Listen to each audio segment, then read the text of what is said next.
La veuve de Corée. 1851. Comment Nola fut rencontré par Primel sur le chemin du bourg. À peine en s'évalant des ombrages épais, j'ai senti sur mon front la fraîcheur et la paix, qu'un murmure charmant passant de feuille en feuille sort du pays voisin, poète, je l'accueille. Sur le bord d'un talus qui fermait un grand pré, pâle, s'en vint s'asseoir la veuve de Corée.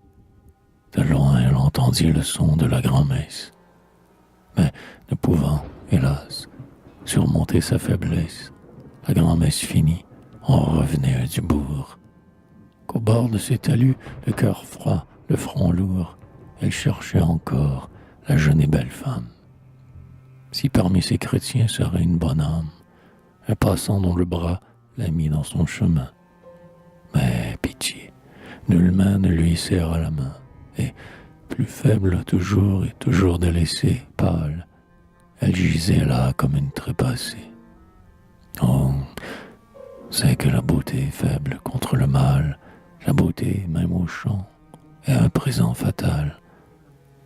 Quelle femme, en voyant Nola, n'était jalouse? Quel homme ne rêva de l'avoir pour épouse? Or, le jeune Primel, par ses amis fêtés, plus tard que de coutume au bourg était resté, avec ses grands cheveux que partage une raie, sous les plis réguliers de son immense brai. Seul il s'en revenait par les prés verdissants, heureux de la saison et de ses jeunes ans. Car des murs de la ville à la lubre campagne, cet âge d'or, toujours un rêve l'accompagne. Par-dessus les buissons, il regarde. Est-ce vous, blanche veuve? Et déjà, comme un nouvel époux, il disait, sur mon bras appuyez ce bras faible. Je suis l'arbuste fort, vous, la tremblante yèble. Jusqu'à votre logis, il vous faut un soutien. Venez, les médisants sur vous ne peuvent rien. La veuve à ce jeune homme obéit sans rien dire, et tous deux cheminaient avec un doux sourire. Pourquoi, dit-elle enfin, maîtrisant son émoi, quand tous si durement me délaissaient? Pourquoi, seul voir mon abandon, vous, pauvre mais superbe, et d'où vient que l'arbuste est l'appui du brin d'herbe? Dieu vous fit un bon cœur, ô Primel, un bon cœur. Vous n'êtes point léger, vous n'êtes point moqueur. La femme sans soutien, le vieillard sans défense, sont vos frères, amis de tout ce qu'on offense. Puis ce fut un silence, et par les chemins creux, ils allaient, et leur cœur ému battait entre eux. Que du moins elle méritait un jour son salaire, reprit-elle, et, de grâce, écoutez sans colère. Lorsque mon vieux mari mourut dans sa maison, le cher être y laissa des choses à foison. J'ai du blé dans mon champ, du linge dans mon coffre, un tiroir plein d'argent. Tout cela, je vous l'offre. Vous-même l'avez dit, il me faut un soutien. Femme ne peut régler son âme et son bien. Donc, homme plein de cœur, à vous je me confie. Vous sauverez mon bien, ayant sauvé ma vie. Lorsque les nids chantaient parmi les buissons verts, par ce mois enflammé, par ces chemins couverts, Primel, jeune Primel, la séduisante épreuve, mais déjà sur sa terre entrait la belle veuve.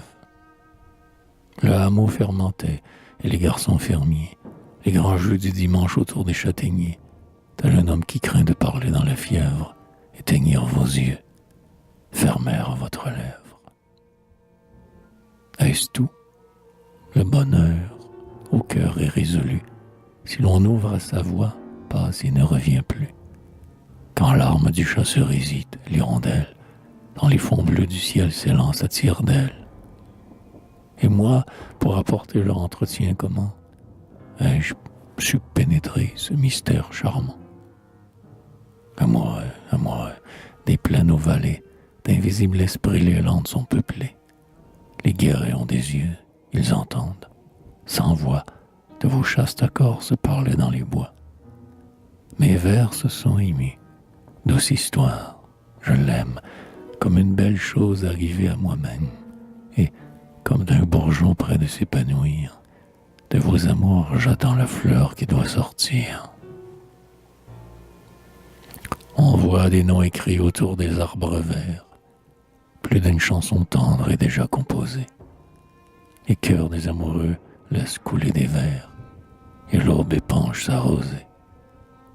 Ah, voici le renouveau. Que chante-t-on, pastoureau, sur la lande? Que chante l'oiseau petit, tout en bâtissant son nid dans les touffes de lavande? L'oiseau, voletant toujours, chante et chante ses amours. Nous, de même, tout pâtre, ainsi que l'oiseau, chante en suivant son troupeau, et chante encore ce qu'il aime. C'est bien, oiseaux, jeunes gens, mêlés, durant le beau temps, vos voix douces.